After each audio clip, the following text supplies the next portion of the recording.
You are listening to KC Sports Network, proudly presented by Emprise Bank, your partner in possible. Hello and welcome into today's episode of KCSN Update. I'm your host, Tucker Franklin, hanging out with Sterling Holmes, host of the Home Stretch on Sports Radio 810 and also ESPN Kansas City, and host of the Arrowhead Report podcast. Sterling, I am so happy to be joined by you today to talk about some NFL rule changes. We're talking the third quarterback rule. I'm calling it the Brock Purdy rule at this point. We're talking the fair catch rule that has been hotly talked about in the recent days, and also Thursday Night Flex rule. But Sterling, before we get into all that, how are you doing, my man? How you feeling? I'm good. The weather's getting hot. The golf swing is feeling good. Man, I'll tell you what. It's a great day. It's a great week. It's a great year. Anytime you can be a Chiefs fan and you're living in this type of success, this run, it's always great. Absolutely. It absolutely is. But Sterling has been so kind to have me on the Arrowhead Addict podcast before. I said, you know what, Sterling, you come on the KCSN Update podcast. We'll talk about what's going on. Now, to be fair, you had me on when it was a little bit more interesting of a time in the off season. We get to talk about rule changes because it is May and almost June, and that is the dead period. But Sterling, I've got to ask you something. You and I were both in attendance at Joshua Briscoe's wedding. I've got to ask you what your favorite wedding song is to start this off. When you're at a wedding, when you're feeling a little loose, you know, you've had a couple woodchucks. What are you looking for in a wedding song? What do you want to pop on that playlist? Probably anything by Blink-182 or Copperhead Road by Steve Earle. I'm a big line dance guy, and you know, the Cupid Shuffle is fine. I also love in the Cupid Shuffle, they say, got a brand new thing. It's called the Cupid Shuffle. I mean, when are they going to drop it's a brand new thing? I mean, it's been since like 2004. But I'm a line dance guy. You give me some Copperhead Road by Steve Earle, I'll get out there. Yeah, that's a good one. That's very strong. And we were at the right wedding for the Blink-182 because I think there was some Blink-182 played at that wedding. Mr. Brightside is always a good one. Always a fan favorite, I think. Joshua Briscoe and I were getting into it, yelling at each other for Mr. Brightside. Yeah, and you and me being Mizzou fans. Yeah. It wasn't the most PC situation going on. No, there were actually a lot of KU fans there too, and we had to let them know what was going on. If you know, you know. Okay, Sterling, let's get into these rule changes. So the NFL owners are at meetings. I think right now as we're recording, they're still at these meetings. These are their spring league meetings. So they have their regular league meetings after the Super Bowl gets done. These are in Minneapolis. They're going through their meetings, and they said, you know what? We need to make some more rule changes after the first batch of rule changes. We need to change the rules a little bit more. And I want to talk about this first rule change because I think that none of these rule changes really seem popular. I will say that between players and coaches. The third quarterback one might be a little bit more popular with players and coaches, but the fair catch rule. Pat McAfee has been very avid against this. Special teams coaches hate it. Special teams players, all players hate it. So if you don't know, it's a lot like the college rule. If you guys go watch college football, you can fair catch a ball if on the kickoff. This is a kickoff to open the game. If the ball is anywhere behind the 25-yard line, you can fair catch the ball, and you get the ball at the 25-yard line. So it's kind of takes a lot of competition out of the game there on the kickoffs. One of the most exciting elements of the game of football. Sterling, I want to know your thoughts on this rule. Devin Hester, Dante Hall, what would they be if this rule was in place? I think a lot of the head coaches right now are going to probably try and make sure the players just call for the fair catch because let's put this in perspective. If you're a Chiefs fan, you really shouldn't be that upset because now you're for sure getting at the 25, or at least you should. And that's a positive. With the offense the Chiefs have, there's no reason to risk potentially losing the ball, starting at the 19. It doesn't really matter. Get the ball to 25, give it to Mahomes, get the offense out there, get it going. You're fine. But it does irritate me from a football perspective. One of the things that got me into being a football fan as a kid was actually special teams, and particularly it was kickoff. It was watching Dante Hall. That baseball above me is a Dante Hall signed baseball. Random, I know, but like that's what got me into football. It was exciting. It was electric. And taking those plays away, I don't understand. I understand wanting to make the game safer. And we frankly should have seen this coming. They've gone year after year, iteration after iteration, trying to basically take kickoffs away. But end of the day, it's football. This is football. It's going to be physical. You know this. It's part of the game. Taking this away takes away some excitement. I am not a fan. The players aren't fans. So they're saying, you know what? It's worth it for us. We think it makes it more exciting. We're okay taking an extra, 4 hits a game? Right. Come on.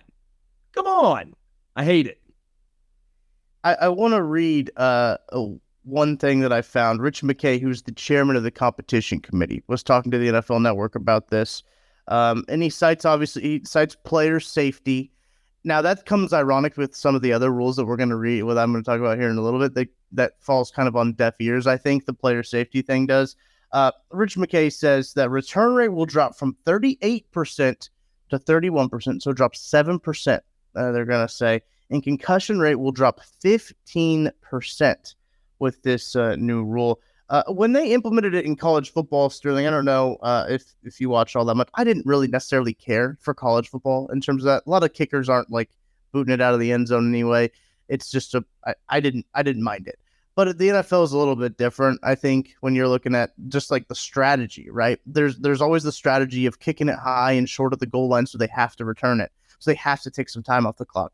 Now you're looking at kicking it high and short of the 25, and like that's not like you can't do that. You can't give them the ball that close to your territory. So I don't know. There's a lot of strategy I think that kind of falls out. It's almost like I know coaches don't like it, but it seems like a coaching crutch a little bit, right? So like you either take some of the strategy out of it, kind of like when they talk about the universal DH, like in the National League, they're like, oh, managers don't have to manage as hard.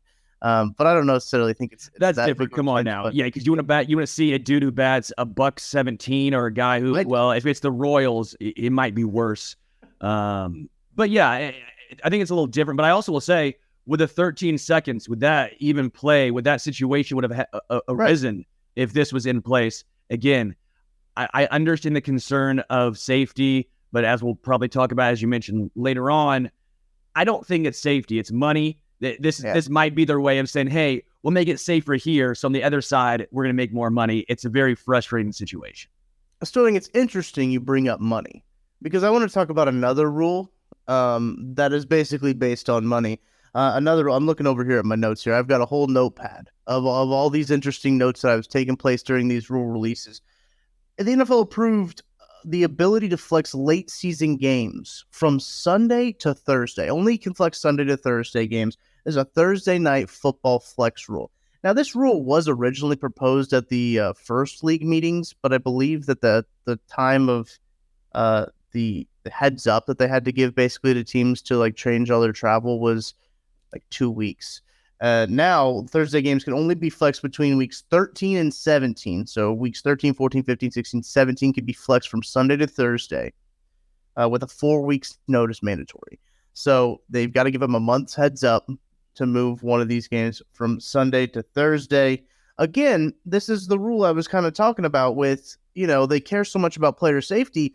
Players have been very vocal about not wanting to play on Thursday night. And they said, you know what, we're going to toss Amazon a little bit of a bone with their $2 billion little TV budget that they've given us. Let's give them a little bit of a bone. Let's give them some better games while the players are shouting at them not to do it. Another one that just kind of falls on deaf ears. This is beyond asinine. The players have said no. The NFL's already said, all right, you say no, you're going to get 2 Thursday night football games a year potentially. Yeah, here you go. Here's that. And on top of that, here you go. Here's another FU to the players. And by the way, how about to the fans? I know it's a 4-week notice, but think of it, if you have stuff planned already, it's not as easy as saying, all right, let me change hotels, let me change flights. Yeah, thanks, guys. That's a great idea. I mean, you're already watching the horrendous product that is Thursday night football. The players have already said, yeah, we're not fully healed by Thursday. It's going to be a worse product no matter what. But guess what? I still tuned my happy ass in to the Denver Broncos facing the Indianapolis Colts as a 13-9 game. I still watch that. You know why? Because it's football and that is what's on. It doesn't matter if it's a good game or not. Bleep Amazon. They're making enough money. Stop watering down your product just to make a couple extra bucks and to make them happy. Think of the fans. Think of the product itself. Again, they did the whole thing on kickoffs for player safety. How is this player safety? Like, how is this player safety? They're already banged up. They hate it, and you're going to add it again. This is stupid. I hate it. It's going to be good teams. It's going to be good teams. Yeah. Bills, Bengals, Chiefs, Eagles, Niners. Get ready. You might get that call. Oh, yeah, you want to have that potential for more injuries before the playoffs? What if that happens? What if Jalen Hurts goes down? What if Josh Allen or Mahomes goes down because of this? Yeah, NFL, you think that's a good decision now? Kick rocks. Sterling's got me fired up on this day, talking about this rule change for this Thursday night flex. What's really interesting, too, you brought that point up. Teams can now have 2 Thursday night football games. I don't know if that plays into it. If you only have one on your schedule right now, they can flex you into the second, or if you have 2, they can flex you into a third. I'm not sure how that works. I need to look into that a little bit more.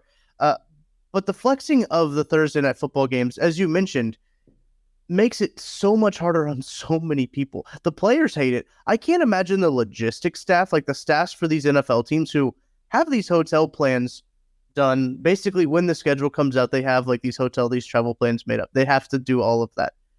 Then they have to change it a month in advance. Like, okay, now cancel all of those hotel rooms that we have in San Francisco, because now we have to go up, we have to move our trip up to a Thursday to really a Tuesday when they got to fly in.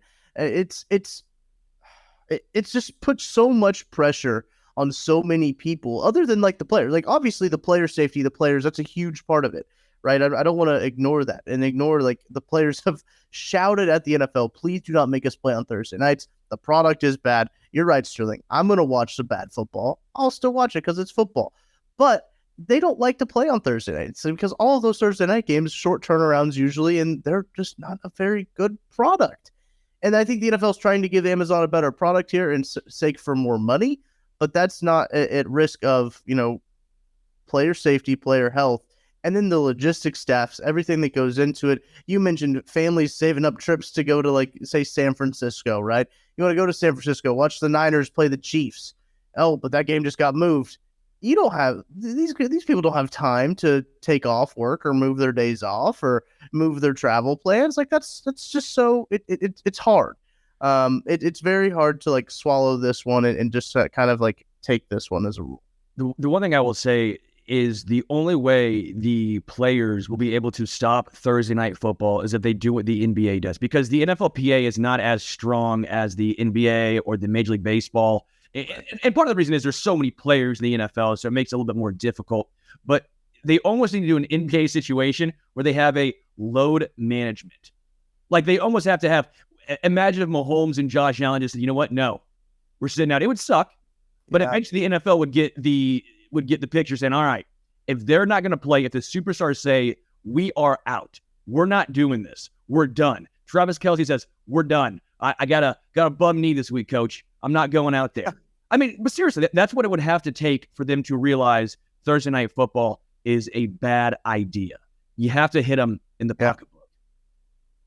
And they've proven that. I think the NFL has proven that they value money over player health, player safety with just obviously this rule right here, but it's not the first time that the NFL has kind of shown their true colors and they're wanting to care about player safety, but obviously not care about the actual players themselves. They care about the safety of them, but not the actual players with these rule changes. And Sterling, I've got one more rule, but I think we should take a break first before we got to simmer down. We got to simmer down from these 2 rules because these 2 rules are they got us pretty hot, pretty worked up. We got to simmer down. We're going to take a break. We're going to come back, talk about one more rule, and then we're going to get into some Chiefs OTAs. We'll be right back. Thanks for listening to KC Sports Network. Make sure you download our new app. Find it on the App Store or Google Play. Just search KC Sports Network. Entertain, educate, inform. KC Sports Network. All right, welcome back into KCSN Update. I'm Tucker Franklin, hanging out with Sterling Holmes of the Home Stretch on ESPN Kansas City and 810 Sports Radio. Also, the Arrowhead Addict podcast. Make sure to check him out at the Home Stretch. That's your Twitter handle, right, Sterling? That was off the show. KC. Home Stretch KC. It was close. Just Close. Got to do my homework better next time. I was just going off the dome, shooting from the hip. But Sterling, another teams were shooting from the hip this offseason. They were shooting from the hip, especially the San Francisco 49ers, which I like to call this rule the Brock Purdy rule. I think that's an aptly named rule because teams, I think this was unanimously approved, by the way. This was a rule that I think almost everyone agreed on. Having an emergency quarterback active but not taking up an active game day spot. So teams, a lot of times have that third quarterback that they have on the inactives list. I know Shane Buechele was inactive a lot last year for the Kansas City Chiefs. But this basically because of how that whole NFC Championship game with Brock Purdy getting hurt and their backup quarterback got hurt, and they're like, okay, Brock, go back out there and just hand the ball off the whole time. Is competitive advantage, I think, is what they cited as the reason for this rule. But the NFL is now allowing teams to have a third quarterback dressed and active, and it won't take up a game day spot. The only caveat is they can't just play them if their two quarterbacks suck. If your two quarterbacks are sucking, you can't just play them. They have to be medically not cleared, but medically out of the game to put in this third quarterback. Sterling, I want to know your thoughts on this rule. Yeah, and correct me if I'm wrong, they have to still be on the 53-man roster. I believe so, yes. So they have been the 53, so you still have to have 3 QBs in the 53. But if you do, it was only 2 QBs on the 46-man, the game day roster. Now you get the extra spot here. I like it. Frankly, it would have helped the Chiefs. It would have been able to have Shane Buechele on the roster last year if they so choose, because he was on the 53. He would have been active on game day. I like this rule. I don't know why it took this long to begin with. It makes no sense why you couldn't. It shouldn't have been up to the teams anyways. Having a rule that said they couldn't made no sense. What is this? A dictatorship over here? I mean, kind of, it's the NFL. It's kind of is a dictatorship. But this is again, the competitive advantage or the smoothing out, if you will. So you're not seeing Christian McCaffrey play quarterback in the playoff game. This makes a lot of sense. I'm all for it. Thanks, so too. I believe the NFL had a rule up until 2010 about having a third quarterback, and they did away with it in 2010, and now they're bringing it back. Makes all the sense in the world, especially, injuries, player health. Obviously, a huge concern of the NFL. So they're all about player health and player safety. So I think it just makes sense for everybody on all sides for this rule to work. And I saw a headline when I was doing some research for this rule here. The Philadelphia Inquirer had a headline that said, the Philadelphia Eagles beat the San Francisco 49ers that the NFL changed its rules. Beat them so hard that the NFL changed its rules. And I saw that and I was just like, what a Philadelphia headline. What an absolutely Philadelphia headline. I'm surprised they didn't throw John in there. J-A-W-N. I mean, I get it. The Chiefs fans, we complained. We did too when the coin toss and eventually got changed for the Bills. And then now you're seeing this for the Eagles. It's what happens, man. And this one, the Niners weren't going to win either way. I don't think the Niners would win Brock Purdy. The Eagles were a buzzsaw in the NFC, but I get it. You're always going to pump your chest out. If you beat a team and the rule changes, of course you're going to acknowledge it. Yeah, of course you're going to acknowledge it. Yep. Yeah, you mentioned it. Chiefs fans did it last year when the Chiefs beat the Bills, and they said, "Nope, they got to change the rules now because the Chiefs beat the Bills." And it just every team's going to do it. But I just saw that headline and I just chuckled to myself. I was like, "That's such a Philadelphia." It just seems like a very Philadelphia headline. And now I want a cheesesteak. How dare you, Tucker? Now I want to go to Jim's. Jim's cheesesteaks in Philadelphia are outstanding. Or D'Alessandro's. Yeah. Wow, I'm gonna have some new places to go to when I head out to Philly. I lived there 3 years, Tucker. I'll give you all the stuff. That's true. I forget about that. Yeah, you did. So I got to go check out those cheesesteaks. Something else that we've been checking out is OTAs. Today, as we're recording this podcast, is the first practice that media are allowed to this offseason. So Sterling, is football back? Is that what that means? Oh, we're back, baby. We're so back. We're so back. And Mahomes is back. I love this, man. The fact that Mahomes, he doesn't need to. It's voluntary. You don't always have to go to these things, but Mahomes is there. He's a leader. You know who's not there? Lamar Jackson. Lamar Jackson wasn't there. I don't know when he's going to be there. He told him he'll arrive when he arrives. Dude wanted all that money, all that animosity between him and the Ravens, gets his contract. He's not there. That's why you love Patrick Mahomes. You love it. You love it that he is the leader. He knows what's at stake. There's a Super Bowl on the line. There's new receivers coming in. He's trying to get better. Eric Bieniemy, the OC, he's gone. Matt Nagy, obviously he was there originally, but now he's bumped up. There's probably going to be a little bit of wrinkles thrown in there. So what's he want to do? He wants to get there early. That is a leader. I always love this season of just like looking at the pictures that the Chiefs put out and see like who's playing where. I remember a couple years ago when Creed Humphrey was drafted and people were looking at like the pictures of OTAs and like swiping through like the slideshow they had and they said, wait, there's a left hand on that ball.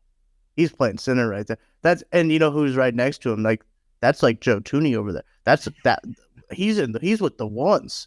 So like it's just the way that people are just such fiends for this content, for just whatever the Chiefs are going to put out from OTAs, and we're going to analyze every single bit of it and look at it and look at all of these pictures of, oh, look at Rashee Rice, oh, Drew Tranquil, he's got a ball in his hand. Does that mean he get an interception? What is she playing with? It's like this, the way that people react to these pictures that the Chiefs put out.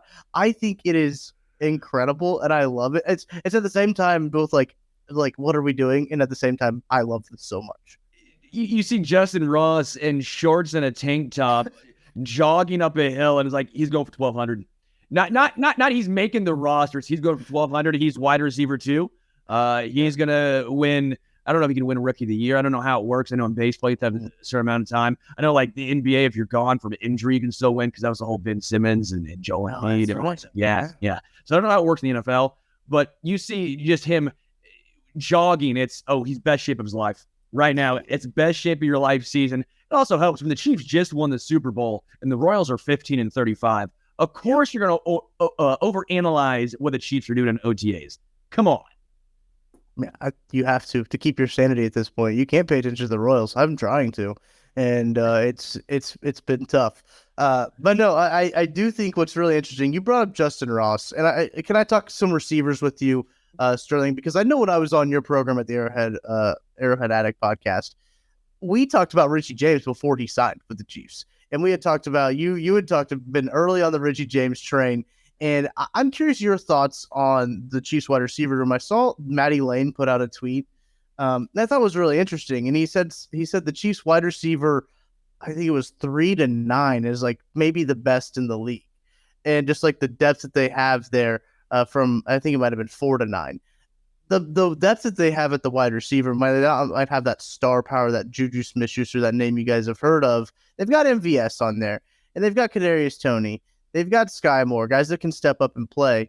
Not a guy that has been a proven commodity, I should say.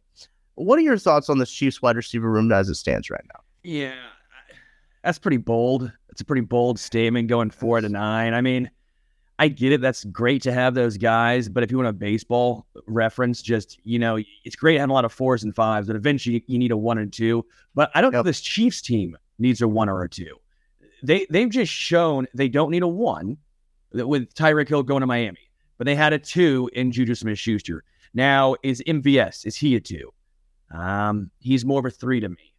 Sky Moore, I think he can take that jump to being a 2. I'm very much sold on him. You look at the PFF numbers, limited sample size, PFF numbers higher than George Pickens. Reminds me personally a lot of Deontay Johnson, another Steelers wide receiver, but with Johnny Benchian-sized hands. Obviously, Deontay Johnson has an issue with drops. You look at the hand size, that may be an issue that comes into play there.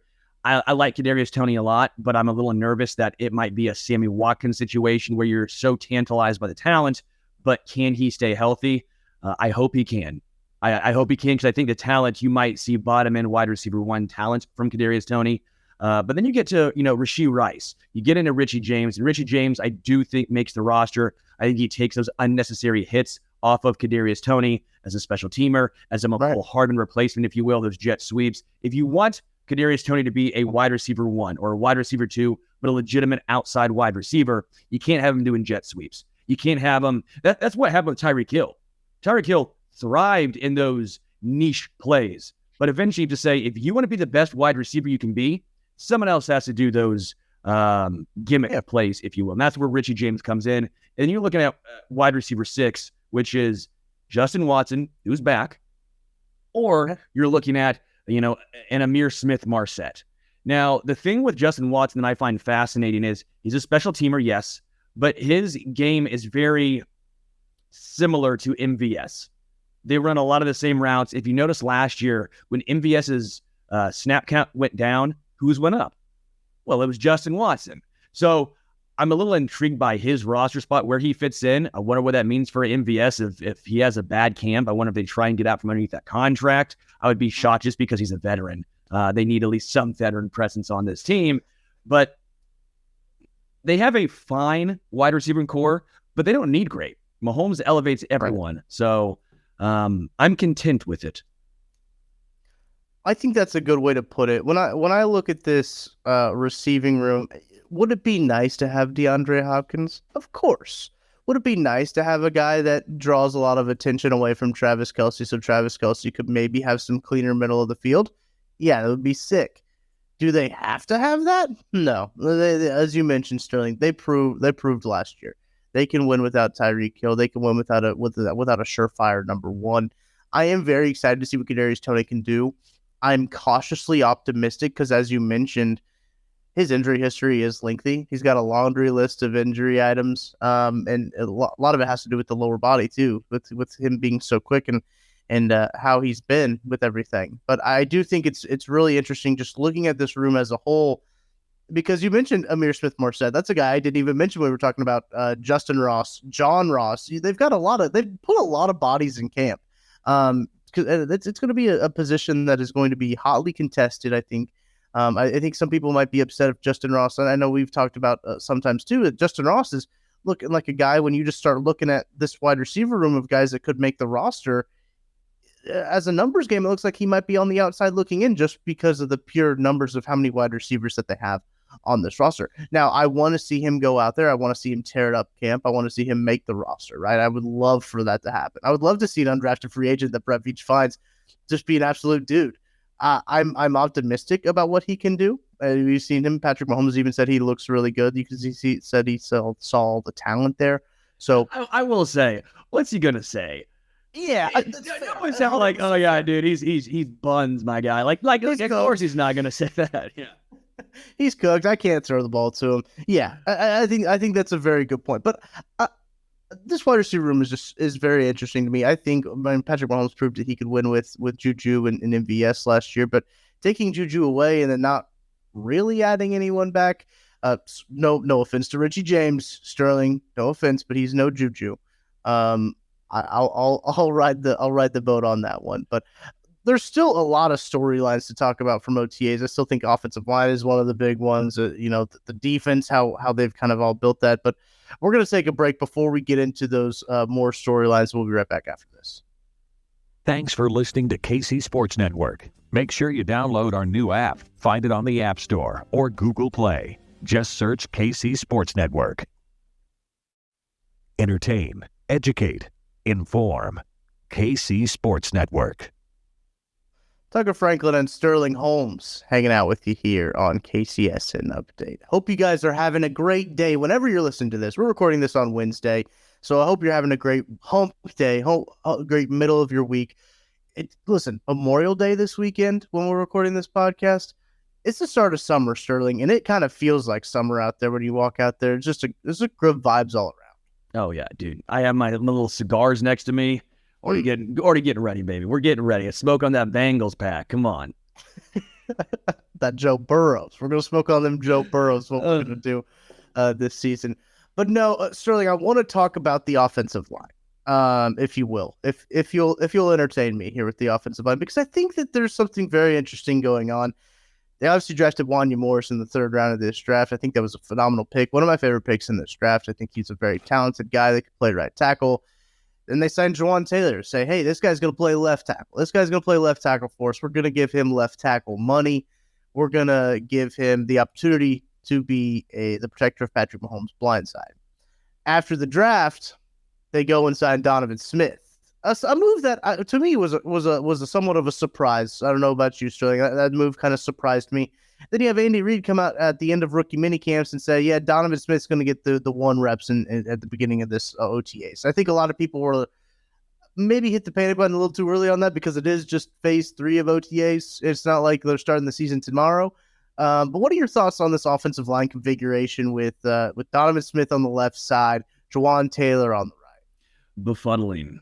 I'm not mad about it. I mean, frankly, this is the deepest, depth-wise, offensive line that the Chiefs have had under Patrick Mahomes, right? Like, this is the deepest offensive line he is going to have. The interior is still set, one of, if not the best interior offensive line in the NFL. But the tackles, the game plan is just a little confusing for me. I'm not saying I dislike it. I don't dislike bringing in Donovan Smith. I don't dislike that move in the grand scheme of things. It's, $3 million up to $9 million. That's fine. Last year, he was injured. The entire Bucs offensive line was decimated. We saw Orlando Brown Jr., his worst games came when Joe Thuney was out. It makes sense that Donovan Smith would have a bad year last year. If you think he bounces back to what he did the years prior, he was on an upward trajectory, I can believe it. But where we sit on May 24th or whatever day where, I'm going to go ahead and just say this. As the starters at tackle, an upgrade over last year. The depth is way better. I'm all in on Wanya Morris. I mean, Wanya, he has a pedigree, 5-star guy coming out of high school. Mm-hmm. He was all freshman as a left tackle, all freshman SEC as a left tackle at Tennessee, then went to Oklahoma. Head coach gets canned, right? Or not get canned, but he left to USC.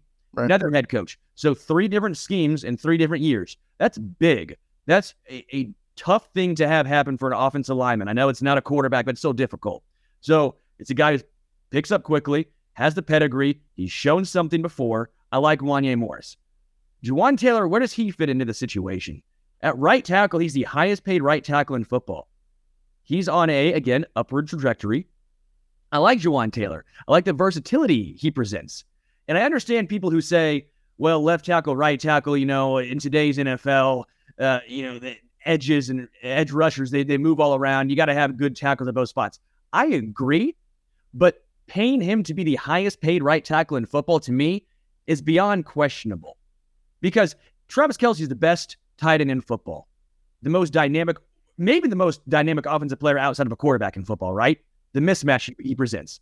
But you don't pay him like a wide receiver because that position does not get paid like a wide receiver. So paying a right tackle like a left tackle doesn't make any sense. Folks are going to point to Lane Johnson.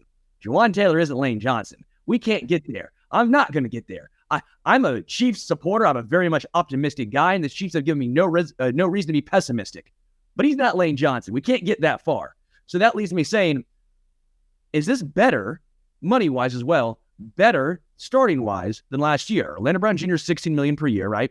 Andrew Wiley, I believe, came in at $7 million. Donovan Smith, if he hits his incentives, let's just say he hits his incentives being the starting guy at left tackle at $9 million, and Jawaan Taylor at $20 million. You're looking at about $6 million more for Jawaan Taylor and Donovan Smith over you were for what Andrew Wiley got this year and what Orlando Brown Jr. got this year. Is this offensive line, starters, not depth-wise, starters, $6 million better than last year? That's going to be the burning question. That's going to be what we try to find out. But Sterling, what I think is interesting, I don't know if Donovan Smith sticks at left tackle. That's going to be the thing for me, is that they want to start him out there. I think they want to start him out there and see, okay, what do we got? What do we got here? I think Wanya Morris might break the door down. As a term we like to use with minor leaguers, Wanya Morris might say, hey, I need to be in here. I need to be in this offensive line. And I think that's going to kind of force their hand a little bit. They're not paying Donovan Smith a whole lot of money where they feel like they're forced to play him. Now, they're paying Jawaan Taylor enough money that they feel like that they're forced to pay him. And if he just goes to left tackle and Wanya Morris goes to right tackle, all is well, in my opinion. I think this is all going to work out to that point. I'm not getting too worked up about Donovan Smith going, because I don't necessarily think he's going to be the week 1 starter. Yeah. But you made a really good point about Donovan Smith, though. Last year, they had a revolving door at the guard beside him. They had the health on that Buccaneers offensive line, poor. They did not have the same guy by him for very long. Putting the guy who has struggling, I should say, in air quotes, next to Joe Thuney has proven to be a pretty good idea. When you have an offensive tackle like that, Orlando Brown, he got a lot of Joe Thuney help. He should send Joe Thuney a check, part of the deal. I think that if you're going out of that, like if you were going to put Donovan Smith next to Joe Thuney, okay, fine. I don't think, in my opinion, that Donovan Smith will be the left tackle that starts week 1 for this team. I think my ideal offensive line, I don't know about you, Sterling. It's going to be Jawan Taylor, the left tackle. I know he hadn't played there, but I think him at the left tackle next to Joe Thuney with Creed in the middle, Trey, and then obviously Wanya Morris. Playing next to Trey Smith once again is in his career. That's a great story. I think that offensive line, you look at it. Again, speaking to the depth, they've got the depth with Donovan Smith to come in and play your swing tackle role. Yeah. I think that makes all the sense in the world. Yeah, again, I really like the Donovan Smith signing in a nutshell. I just don't know what his role is going to be. When it comes to Jawan Taylor, talking with Tim Grunard, his sources down there in Jacksonville, he basically said they never see him as a left tackle. They don't see Jawan Taylor as a left tackle, and they were a little confused by that. They said they love Jawan Taylor. They think he's a great right tackle. They think he's going to be a stud right tackle. But they don't see him as a left tackle. That gives me a little cause for concern because you're paying him like a, frankly, high-paid left tackle. Again, Jawan Taylor's probably going to look better in this offense anyways. Patrick Mahomes is the best evading pressure. While he does sometimes hold on the ball a long time, and while he sometimes does take long dropbacks, Jawan Taylor is much more athletic. He's much more suited for that than Orlando Brown Jr. Not saying Orlando Brown Jr. is bad. There's a reason why he was the highest coveted or the most coveted left tackle as a free agent. There's a reason. Okay, he's not a bum. He's not a bum like some people want to make him out to be. But he didn't fit this offensive line the same way I think Jawan Taylor's skill set is. Now, I think Orlando Brown Jr. is more polished than Jawan Taylor. I think that is for sure the case. But it remains to be seen. I'm high on Wanya Morris. Is there any chance you think he could play left tackle? Because, again, he played left tackle as a freshman, all SEC, as a freshman. That's great. Yeah. But he was drafted as a right tackle, moved to right tackle at Oklahoma. Any chance Morris is actually the left tackle and Jawan Taylor stays at right? Well, it's interesting, too. You talk about him at Oklahoma. Anton Harrison was their left tackle. They weren't going to move Anton Harrison away from left tackle. So, like, he had kind of had to move to right tackle. It's interesting because maybe he can. I go back to this a lot because we had talked to Duke Manyweather before about, like, switching sides. I think it was basically like when the Chiefs traded for Orlando Brown and they were trying to switch him sides. And he's like, yeah, that's not as easy as people want to make it out to be. And he went through the whole science of like the flexion in your hips changing and your drive leg is now your plant leg if you're going from right to left. And he compared it to wiping your butt with a different hand. That's kind of what he compared it to, just how it feels a little bit awkward. The whole motion's different. So it is interesting. I'm not necessarily the best analogy. Come on, like at least like shooting a basketball with your offhand, or Nope. playing ping pong with your offhand, or nope. Man, Duke was going for the kill shot there when he told us that. And I think that's a good way to kind of explain it, and for people to be like, oh, that is kind of awkward. That is kind of weird. But I would love to see if he goes to left tackle and Jawan Taylor's at right tackle. Sure, I'm sure. Sign me up. But again, the process of that, I think what we're talking about with just signing Jawan Taylor to the amount of money just to play right tackle is a process that's not our favorite necessarily. Yes. And again, the Chiefs have earned all of the goodwill. I mean, do it. They can do what they want. We're just a couple of dudes behind a microphone talking. They're the dudes that are holding up, Lombardis and rings. I get it, but this would be a very boring conversation if all we did was agree with everything they did. They can be wrong. They've been wrong with Breland Speaks. They've been wrong with contracts given out. Like it's not a. But seriously, no one is 100%. No one is 100%. Even if you're winning in Super Bowls, no one is 100%. Our job is not just to agree with everything they do. And again, I'm not saying it's going to be a bad decision, but I have a lot of questions about making Jawan Taylor the highest paid right tackle in football. Breland Speaks is tearing up the USFL right now for the Michigan Panthers. I don't know if you know this, Sterling, but he is like won at least 3 players of the week, defensive player of the week for the Michigan Panthers. He's got like double-digit sacks already. So dude is tearing it up. And speaking of the defense, let's stay on the defensive side of the ball, Sterling. I want to get your thoughts before we wrap up this podcast. I want to get your thoughts on the defense kind of as a whole, because I think that this Chiefs defense has the potential to be Patrick Mahomes' best ever defense, in a very incredibly underrated unit in this National Football League. Yeah, I think the defense is, again, the deepest it's been with Patrick Mahomes taking over as the starting quarterback. So they're sending by the deepest offensive line. This is the deepest defense. Drew Tranquil, I think, was a great pickup. I know the Chiefs don't necessarily need a linebacker when talent is out there, especially at a place where they struggled at least a little bit on third downs when it comes to pass coverage at the linebacker position. I love Nick Bolton. He knows where to be, but the athleticism is not quite there. Drew Tranquil thrives as a pass coverage linebacker. He also had, 5 sacks last year as well. Very versatile chess piece. Willie Gay Jr. was a slight disappointment, if you will, last year. I think him and Derek Nottie were the only two guys who were like, man, they really didn't show that improvement that we would like to see. Not to say he can't get there. And maybe this is just to light a fire under Willie Gay Jr. saying, hey, look, we brought a guy in. He's going to take your job. Maybe that lights a fire under Willie Gay Jr.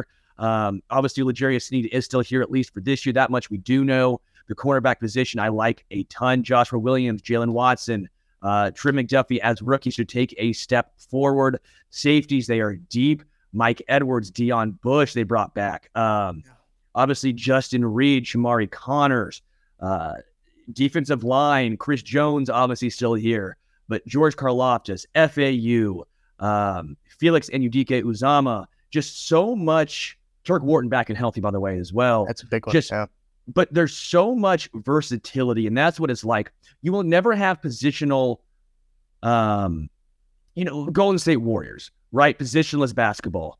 You won't see that in football because, to an extent, you're not going to put a safety at defensive tackle. The size, it's not going to work out.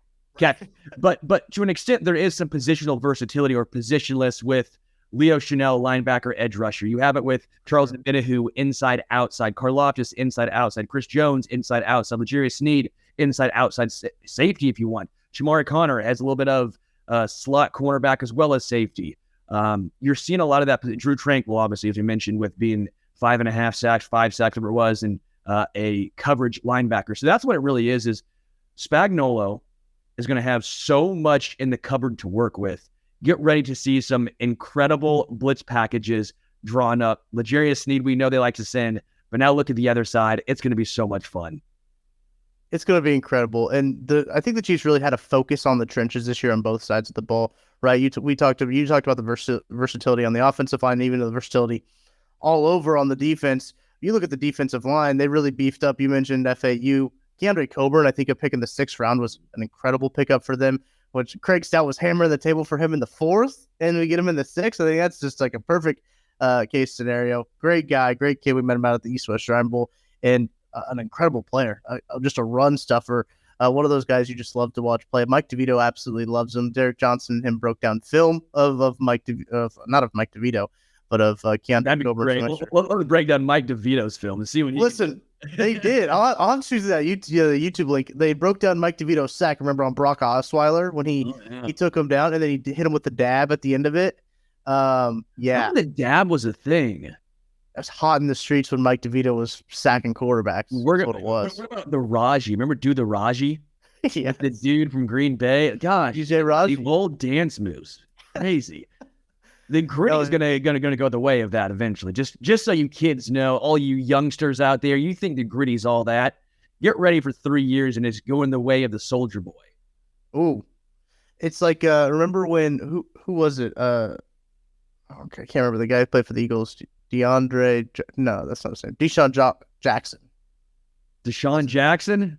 That was an adventure for me to get there. By the way, he hit the jerk going into the end zone. Remember that? Yeah, that was pretty good. I still think about that one all the time. More than a normal human being should think about that. Also, by the way, Mike Dana. Mike Dana does not get enough credit. Inside, outside, NASCAR package. I think Charles Omenihu might be the souped up Mike Dana, if you will, like inside, outside type of guy. And we'll wait to see what the suspension looks like, how many games he's going to miss. But again, versatility, inside, outside. They did it with Dana last year, and Dana is just this unsung dude, never talked about, goes out, performs. I mean, he was a 5th-round draft pick. The tab on him was undrafted free agent. I'm sitting here going, what the hell? What are they doing? Well, they know what they're doing. They got a high floor guy who goes out, high motor, and gets it done. Man, I like Mike Dana. That's a good one. That defensive line, I mean, you mentioned Tershawn Horton. I was like, I completely forgot about that guy because he's just been hurt. He was playing some good ball prior to getting hurt. So I'm very excited to see what this Chiefs defense looks like. I think it could be the best unit in the NFL. There, I said it. Clip it. I said it. I think this Chiefs defense could be the best unit in the NFL if they play up to their potential. Sterling, that might be a hot take. Sorry, I found the lie. I found the lie of it's right there on my ceiling. Come on, man. Like, I'm with you. I'm feeling good. But the Eagles and Niners exist. I'm feeling good. I feel good about it. Don't let this OTA buzz. Don't kill my OTA buzz. Everyone's the best team in football this time of year, Sterling. It's true. It's true. Best shape of your life season, baby. Sorry for getting that. Kendrick Lamar wrote a song about this. I'm sorry for killing your vibe.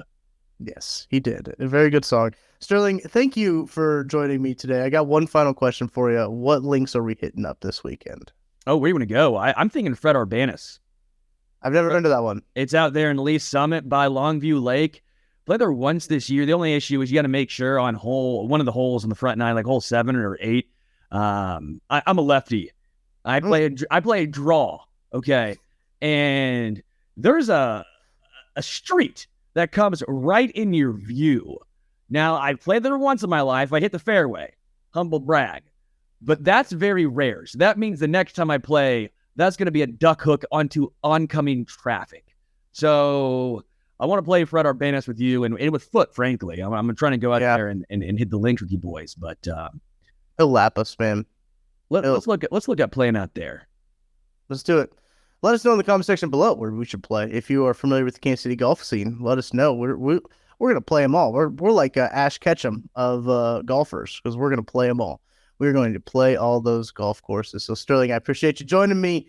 Thank you for listening to this episode of KCSN Update here on KC Sports Network. Make sure to subscribe so you don't miss a show as we are rolling through off-season content. The KC Lab will be live on Thursday night, 8 p.m. on the KCSN YouTube channel. Go check out Sterling Holmes on Twitter at the Homestretch KC.